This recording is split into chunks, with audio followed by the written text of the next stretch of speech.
शकता, याच्यामध्ये कॅन्डल लावू शकता, याच्यामध्ये बल्ब लावू शकता.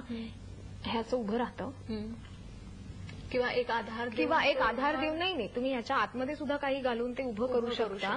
कारण जनरली आपण लॅम्पशेड जो असतो ना तो आपण त्याच्या पिलर सगळं असतो त्याच्यावर फक्त हे कव्हर म्हणून तुम्ही वापरू शकता. आणि यातनं जो लाईट रिफ्लेक्ट होतो तो खूप सुंदर दिसतो. कारण की याला जी छिद्र आहेत या छिद्रातनं तो लाईट बाजरतो. त्याच्यामुळे जर थर्मोकोलमध्ये जो इफेक्ट येतो ना तोच इफेक्ट तुम्ही ज्यूटमध्ये सुद्धा आणू शकता. त्याच्यामध्ये तुम्ही जास्त विविंग असलेलं किंवा कमी विविंग असलेलं जर तुम्ही ज्यूट वापरलं तर त्याचा सुद्धा तुम्ही चांगला म्हणजे लाईटच्या दृष्टीने तुम्ही चांगला वापर करून घेऊ शकता. आणि छिद्र असल्यामुळे तुम्ही क्रॉस स्टिच करू शकता, एम्ब्रॉयडरी करू शकता, पेंटिंग करू शकता किंवा तुम्ही असे शेल्स किंवा हे जे असतं असं हे प्रकार सुद्धा तुम्ही त्याच्यावर लावून तुम्ही डेकोरेट करू शकता.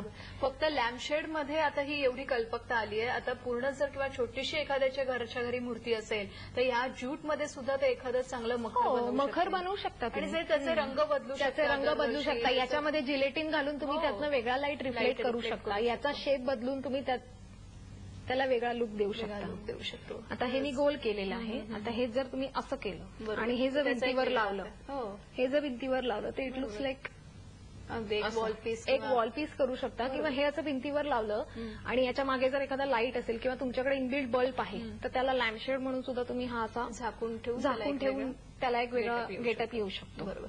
आणखीन एक प्रेक्षकांचा प्रश्न घेऊया. नमस्कार. लागलाय फोन पण ती बाई बोलली. नमस्कार. प्रश्न विचारा.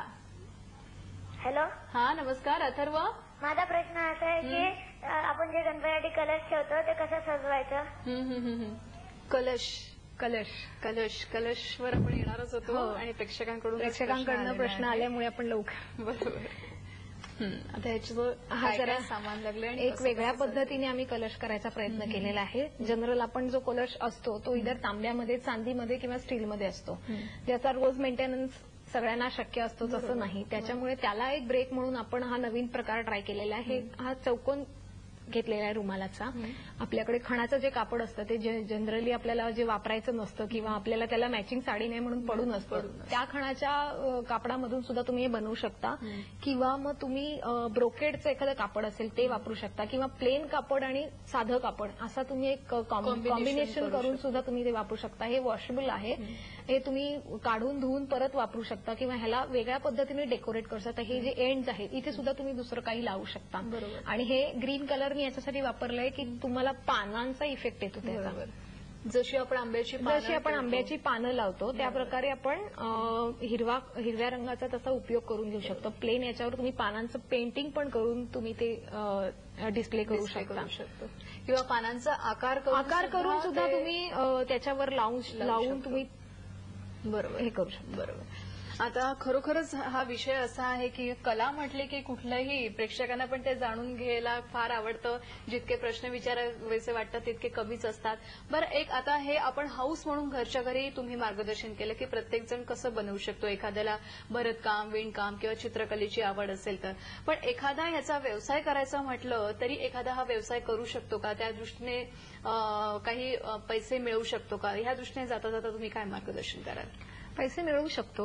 आपल्याकडे लेसेस असतात, आपल्याकडे सॅटिनचं कापड असतं, ब्रोकेडचं कापड असतं. याच्यामध्ये तुम्ही फक्त शिलाई ज्याला येते किंवा फक्त थोडंसं क्रिएटिव्ह माइंड ज्याच्याकडे असेल तो असं काहीतरी करू शकतो. बरोबर. याच्यामध्ये फक्त हे मध्ये स्वस्तिक टाकलंय. सॅटिनचा एक तुकडा कट करून घेतला, त्याला साईडला तुम्ही लेसेस लावून घेतल्या आणि त्याच्यावर मध्ये हे स्वस्तिक आपण याच्यामध्येच केलेलं आहे. बरोबर. जरीच्या त्या बॉर्डरमध्येच केलेलं आहे. किंवा मग हा एक प्रकार आहे, हे तुम्ही करू शकता.